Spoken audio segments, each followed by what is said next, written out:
മലയാളികളുടെ പ്രത്യേകിച്ച് മലബാറിലെ മലയാളികളുടെ ഇഷ്ടക്ഷേത്രമാണ് പഴനി മുരുകൻ ക്ഷേത്രം.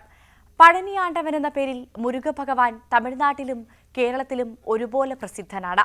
അറിവിന്റെ പഴമെന്നർത്ഥമുള്ള ജ്ഞാനപ്പഴമെന്ന വാക്കിൽ നിന്നാണ് പഴനി എന്ന സ്ഥലനാമം രൂപപ്പെട്ടതെന്നാണ് പറയപ്പെടുന്നത്. കേരളവുമായി ഏറ്റവും കൂടുതൽ ബന്ധമുള്ള തമിഴകത്തെ ക്ഷേത്രം കൂടിയാണ് പഴനി ദണ്ഡായുധപാണി ക്ഷേത്രം. സുബ്രഹ്മണ്യ സ്വാമി പഴനിയിൽ പടിഞ്ഞാറ് ദർശനമായി നിൽക്കുന്നു, അതായത് കേരളത്തിന് അഭിമുഖമായി. അതിനാൽ കേരളത്തിന്റെ അനുഗ്രഹദാതാവാണ് പഴനിയാണ്ടവനെന്നാണ് മലയാളി ഭക്തരുടെ വിശ്വാസം.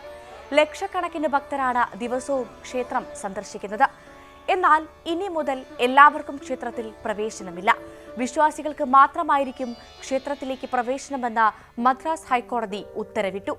പഴനി ക്ഷേത്രം ഒരു വിനോദസഞ്ചാര കേന്ദ്രമല്ല എന്നും ഉത്തരവിൽ കോടതി വ്യക്തമാക്കി. അഹിന്ദുക്കൾക്കും ഹിന്ദു ദൈവങ്ങളിൽ വിശ്വാസമില്ലാത്തവർക്കും പ്രവേശനമില്ലെന്ന് സൂചിപ്പിക്കുന്ന ബോർഡുകൾ ക്ഷേത്രത്തിൽ പുനഃസ്ഥാപിക്കാനും നിർദ്ദേശമുണ്ട്. കൊടിമരത്തിനപ്പുറം ഇനി അഹിന്ദുക്കളെ പ്രവേശിപ്പിക്കരുത്.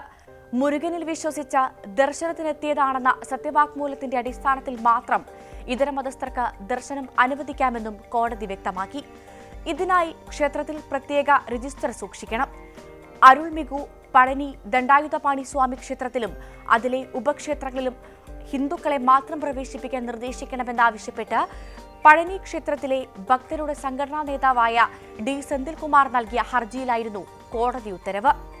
മദ്രാസ് ഹൈക്കോടതി മധുര ബെഞ്ചിലെ ജസ്റ്റിസ് എസ് ശ്രീമതിയാണ് വിധി പ്രസ്താവിച്ചത്. അഹിന്ദുക്കളായവർ ക്ഷേത്ര ദർശനത്തിനെത്തുന്നുണ്ടെന്നും അവരെ തടയണമെന്നും ആവശ്യപ്പെട്ടാണ് ഡി സെന്തിൽകുമാർ ഹൈക്കോടതിയെ സമീപിച്ചത്.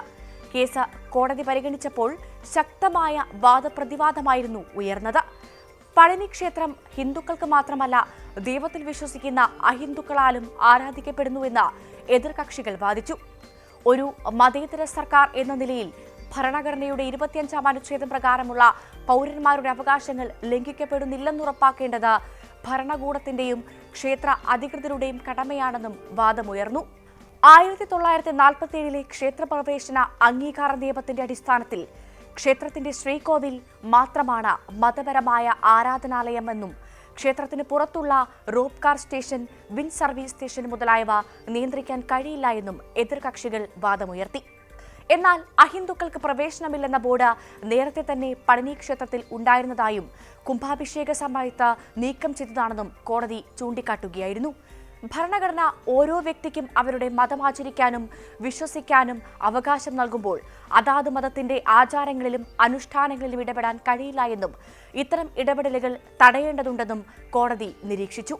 വ്യത്യസ്ത മതങ്ങളിൽപ്പെട്ട ആളുകൾ പരസ്പരം വിശ്വാസത്തെയും വികാരങ്ങളെയും ബഹുമാനിക്കുമ്പോൾ മാത്രമേ ഹിന്ദുക്കൾക്കും മുസ്ലിങ്ങൾക്കും ക്രിസ്ത്യാനികൾക്കും മറ്റു മതങ്ങൾക്കുമിടയിൽ മതസൗഹാർദ്ദം നിലനിൽക്കൂവെന്നും കോടതി നിരീക്ഷിച്ചു.